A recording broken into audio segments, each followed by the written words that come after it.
இன்றைய பூவாளி நிகழ்ச்சியில் நம்ம பார்க்க இருக்கிற மூலிகை வந்து கொடிப்பசலை கீரை.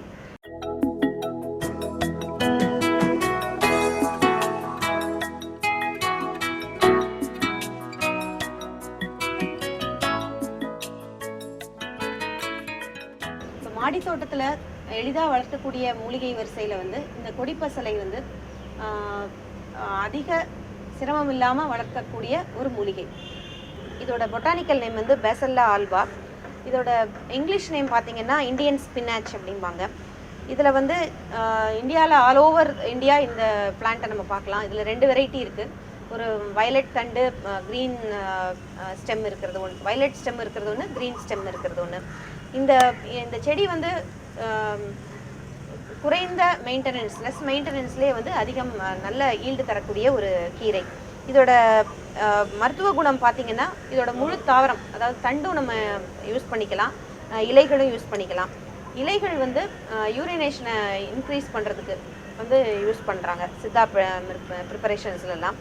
அண்டு இதில் வந்து இலைகள் வந்து பசைத்தன்மை அதிகம் இருக்கிறதுனால வந்து ஸ்கின் எரப்ஷன்ஸ், பாயில்ஸ், அந்த மாதிரி இதில் இந்த சம்மர் சீசனில் வரக்கூடிய பாயில்ஸுக்கு, ஸ்கின் இன்ஃபெக்ஷனுக்கெலாம் வந்து இந்த இலை பசையை பேஸ்ட்டை வந்து எக்ஸ்டர்னல் அப்ளிகேஷனாக யூஸ் பண்ணுற வழக்கம் வந்து நம்மளோட ட்ரெடிஷ்னல் மெடிசனல் ப்ராக்டிஸில் இருந்துட்டு வருது.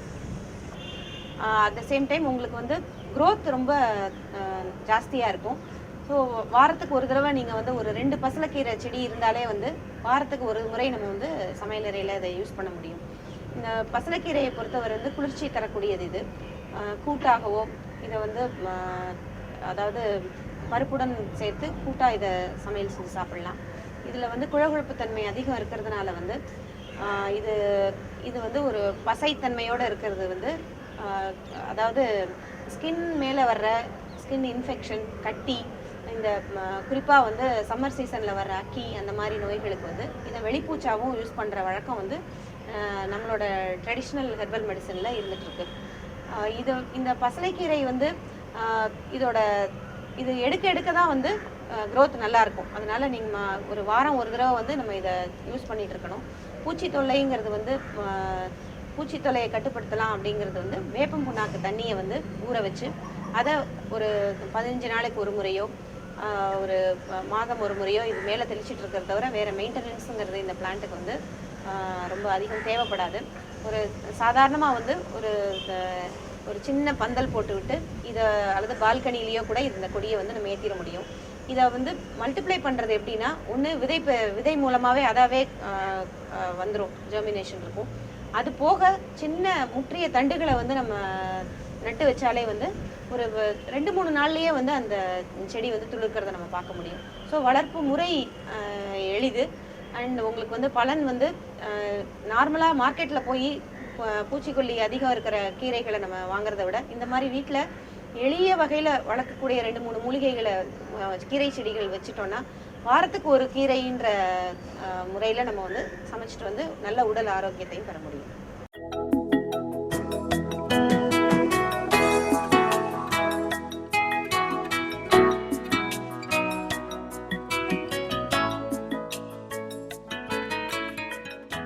இந்த மூலிகை செடிகளை எல்லாருமே வளர்க்க முடியும். இது வந்து இதற்கான தனியான டெக்னிக்ஸோ இதை வளர்க்கறதுக்கான இதை வந்து மல்டிப்ளை பண்ணுறதுக்கான அதிக ட்ரைனிங்கோ டெக்னிக்ஸோ நமக்கு தேவையில்லை. இது எல்லாமே நம்மளோட பாரம்பரிய ரக மூலிகைகள் தான், நம்ம மறந்து போனது தான். இதை நம்ம வந்து நம்மளோட வீட்டு பெரியவங்கள்ட்ட கேட்டாலே வந்து இந்த மூலிகைகளை வந்து எந்த அளவுக்கு நம்ம கிச்சனில் யூஸ் பண்ணிட்டு இருந்தோங்கிறது வந்து நமக்கு தெரிய வரும். அது போக கொஞ்சம் புத்தக அறிவு நமக்கு வந்து இந்த மூலிகையை எப்படி நம்ம வந்து உற்பத்தி செய்யலாம், இதுக்கு என்ன உரம் போடலாம், எந்த மாதிரி மண் தேவை அப்படின்ற ஒரு பேசிக் நாலேஜ் மட்டும் இருந்ததுன்னா நம்ம வந்து சாதாரணமாக மூலிகை தோட்டத்தை வந்து வீட்டில் கட்டாயம் உற்பத்தி பண்ண முடியும். அந்த வகையில் வந்து இந்த நிகழ்ச்சி மூலமாக உங்களுக்கு ஒரு 10-15 மூலிகைகளை வந்து நாங்கள் அறிமுகம் செய்கிறதா இருக்கோம். இந்த மூலிகை செடிகளை வந்து மாடி தோட்டத்தில் நம்ம வளர்க்கும் முறையை பற்றி பார்க்கலாம். பொதுவாக வந்து எந்த ஒரு செடிக்கும், மூலிகை செடிக்கோ காய்கறி செடிக்கோ வந்து நமக்கு தேவையானது வந்து வளமான மண். வளமான மண்ணுங்கிறது வந்து ஈக்குவல் குவான்டிட்டியாக நம்ம வந்து செம்மண், வண்டல் மண், இப்போ வந்து மாடியில் வெயிட்டு நம்ம ஏற்ற வேண்டாம் தவிர அதாவது ஈஸியாக நம்ம ஹேண்டில் பண்ணுறதுக்கு ப்ளஸ் காற்றோட்டம் அதிகம் கொடுத்து வேறு ரூட்டிங் நல்லா இருக்கணுங்கிற கான்செப்டில் வந்து இப்போ காயர் பித்தும் யூஸ் பண்ணுறோம். இந்த காயர் பித்து வந்து மண்ணோட செலவையும் குறைக்குது ஒரு விதத்தில் பார்க்கும்போது. அது கூட நம்ம வந்து நுண்ணூட்டச்சத்துக்களும் ஆர்கானிக் ஃபர்டிலைசரையும் ஈக்குவல் குவான்டிட்டியாக கலந்து பேஸ் நம்ம வந்து ஃபஸ்ட்டு கார்டன் சாயில் மிக்சரை வந்து நம்ம ரெடி பண்ணிக்கணும். அதுக்கப்புறம் வந்து தரமான மூலிகை செடிக்கு வந்து இப்போ மூலிகை நர்சரிகளில் போய் வாங்கலாம். அப்படி இல்லை இப்போ சின்ன விஷயங்கள், இப்போ ஃபார் எக்ஸாம்பிள் வல்லாரை கீரை அப்படின்னா நம்ம மார்க்கெட்டில் போய் வாங்குற வல்லாரையே எடுத்து அதோட நோட்ஸ் அந்த நோட்ஸ்லேயே வந்து மல்டிப்ளை பண்ண தெரிஞ்சுக்கலாம்.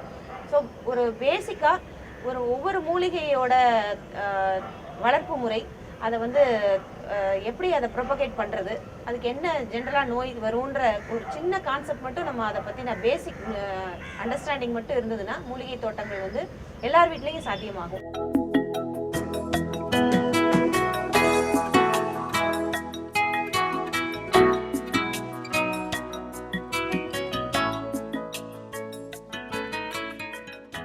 இன்றைய நிகழ்ச்சியில் வந்து கொடிப்பசலை கீரையை வளர்ப்பது எப்படி, அதோட அந்த மூலிகை செடியோட பயன்களையும் பார்த்தோம். இதை கேட்டு நீங்கள் வந்து உங்கள் வீட்டு தோட்டத்துலேயும் வந்து புதிதாக இந்த பசலைக்கீரையையும் ஒரு ஒன் மோர் அடிஷனாக நீங்கள் வளர்ப்பீங்கன்னு நம்புகிறேன். மீண்டும் ஒரு பூவாளி நிகழ்ச்சியில் வேறு ஒரு அரிய வகை மூலிகையுடன் சந்திக்கிறேன்.